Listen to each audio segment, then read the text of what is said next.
Salut et merci de me rejoindre dans cet épisode de Carnet de voyage, l'émission podcast d'Exploration Nomade. Aujourd'hui, je te propose de découvrir ou redécouvrir l'Auvergne à travers les âges. Pour cet épisode, j'ai choisi de m'arrêter à l'époque celtique en Auvergne. Et plus précisément, lors du 1er siècle après Jésus-Christ. Ce sera l'occasion pour moi de t'en dire un peu plus sur cette partie de l'histoire. Ah, et pour info, juste avant de démarrer, si tu veux voir plus de contenu sur l'Auvergne, retrouve mes photos avec le compte Exploration Nomade sur Instagram et Facebook. CDV 3, l'Auvergne Terre des Arvernes, c'est parti.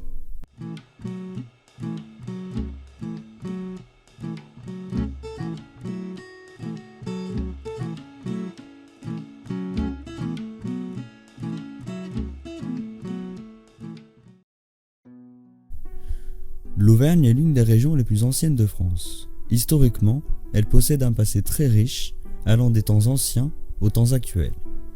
À l'époque des Celtes, le territoire de l'Auvergne était bien différent de celui qu'on connaît maintenant. Son peuple était les Arvernes, et leur terre s'appelait l'Arvernie. Nous commençons donc cet épisode à l'âge de fer. Mais alors, pourquoi l'Arvernie était divisée avec autant de peuplades différentes ? Comme je le disais juste avant, les territoires n'étaient pas tout à fait les mêmes. Le territoire des Arvernes, selon les recherches des historiens, s'étendait sur la moitié est de l'Allier, le Puy-de-Dôme, le Cantal et le nord-ouest de la Haute-Loire. Si on fait la comparaison entre les peuplades gauloises et les départements actuels, on pourrait dire que les peuplades de l'Allier étaient les Biturgues, en Haute-Loire les Velaves, dans le Cantal les Éleutètes et dans le Puy-de-Dôme les Arvernes. La société celte était, contrairement à ce que l'on pourrait croire, bien organisée. Elle était composée d'un pouvoir hiérarchique avec un système de magistrature. D'ailleurs, vous devez certainement connaître le célèbre chef des Arvernes, Vercingétorix, avec notamment la bataille contre César. Alors restez bien avec moi tout le long de cet épisode car j'aurai l'occasion de revenir là-dessus un peu plus tard. Dans le fonctionnement de la société celte des Arvernes, on sait que plusieurs places fortes y ont été recensées. On parle donc d'oppodium en latin. Les oppodia sont en réalité les principales agglomérations ou villes celtes. C'est également un lieu de rencontre et d'échange, un peu dans le même fonctionnement qu'un forum d'ailleurs. Il se situe en général sur un plateau pour servir à des fins défensives en cas d'attaque. Sur le territoire des Arvernes, la majorité de la population était concentrée dans le secteur du Puy-de-Dôme. On en dénombre d'ailleurs au moins 3, avec les villes de Gergovie ou Gergovia, la capitale des Arvernes, qui est sur la commune actuelle de la Roche-Blanche. Il y a également des vestiges des Celtes à Coran, sur le plateau de Coran, et aussi un autre à Gondole. Pour le peuple des Velaves, en Haute-Loire, il y a l'oppodium de Chalat de Jax, sur l'actuelle commune de Jax, celui de Marcillac sur la commune de Saint-Paulien. Pour le peuple des Éleutètes, dans le Cantal, la découverte d'un oppodium aurait été faite lors de la construction d'un monastère sur le site de l'abbaye de Saint-Géraud d'Aurillac. Un autre est présent aussi sur celui de Roquemur-Vazeilles sur la commune de Rion-Esmontagne. Enfin, pour le peuple des Biturgues, dans l'Allier, il y aurait l'oppodium de Corps-de-Châtelois sur la commune de Hérisson. Et également un deuxième, celui de Viermeux sur la commune de Cussé. Le druidisme a sa part importante dans la culture celtique puisqu'il s'agit de la discipline permettant l'évolution des peuples celtes et gaulois. D'ailleurs, on parle plutôt du personnage du druide qui est le personnage le plus important dans les oppodiens ou les villages gaulois. On parle plutôt du personnage du druide qui est le personnage le plus important dans les oppodias. Il joue le rôle d'intermédiaire entre les dieux et les hommes. Il est aussi le personnage du savoir et des connaissances, notamment dans le domaine de la théologie, la philosophie, l'histoire, la magie blanche, etc. Ceci dit, à l'époque celte, le druidisme n'était pas exclusivement réservé aux hommes. Il y avait aussi bien des druides que des druidesses. Ces druides et druidesses étaient en quelque sorte gardiens de la culture celtique et gauloise.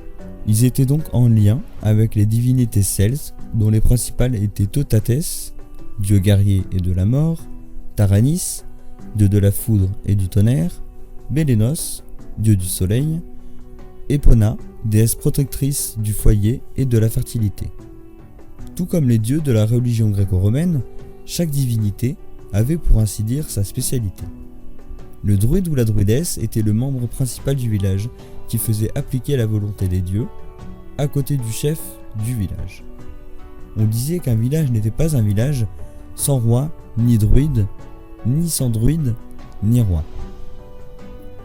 Le druide s'occupait notamment des rites sacrés tels que la communion avec la nature ou bien les rituels liés à la mort. Il était même question parfois de sacrifices. Les rituels concernant la mort se déroulaient dans un dolmen et non un menhir. Le dolmen avait pour fonction la chambre funéraire, d'où la structure en elle-même du dolmen. L'Arvernie était entourée d'un côté par le peuple d'Aquitaine et de l'autre par celui des Burgondes, désormais le Grand Lyon. Pendant ce temps-là, les Romains assiégeaient les principales villes celtiques en vue d'asseoir le pouvoir de Jules César au Sénat romain. Nous sommes donc à l'époque de la guerre des Gaules, dont César lui-même aurait rédigé les récits, ainsi que l'un de ses lieutenants, Héritius. Il y témoigne de nombreuses batailles, notamment la célèbre bataille contre Vercingétorix à Gergovie, la capitale des Arvernes. Selon les informations du musée de Gergovie, la bataille fut brève puisqu'elle n'aurait duré qu'un jour. En revanche, elle fut victorieuse pour Vercingétorix, et par conséquent, une défaite pour Jules César. Si vous souhaitez avoir encore plus d'infos sur cette bataille, je vous recommande d'aller sur le site web du musée de Gergovie. Vous trouverez le lien dans la description. Cette bataille victorieuse, menée par le jeune chef guerrier Vercingétorix, lui valut le titre de chef des Arvernes. Quelques années après cette guerre, la capitale des Arvernes, jusqu'alors située à Gergovia, changea de nom et d'emplacement pour se retrouver sur le mont d'Augustonometum, aussi connu par les ecclésiastiques de l'époque sous le nom de Clermont. On estime que la culture celte en terre des Arvernes s'étend de l'âge du fer jusqu'à l'âge mérovingien. L'une des difficultés à réaliser des recherches sur le peuple celte est qu'il existe très peu d'écrits, si ce n'est les récits rédigés par les voyageurs en pays gaulois. Il y a également une confrontation d'idées par les historiens au sujet du siège d'Alésia, notamment pour cibler la période, mais aussi la localisation de la ville celte, qui semblerait être en Bourgogne. Merci d'avoir suivi cet épisode jusqu'à la fin. Allez, à bientôt pour un nouveau carnet de voyage. Et maintenant, si tu veux me soutenir dans ce projet podcast, tu peux t'abonner et mettre un j'aime à cet épisode. Et si tu l'as particulièrement aimé, le partager autour de toi sur les réseaux. C'est le coup de pouce ultime. Sinon, tu peux retrouver les projets Exploration Nomade sur YouTube, SoundCloud, Instagram et Facebook.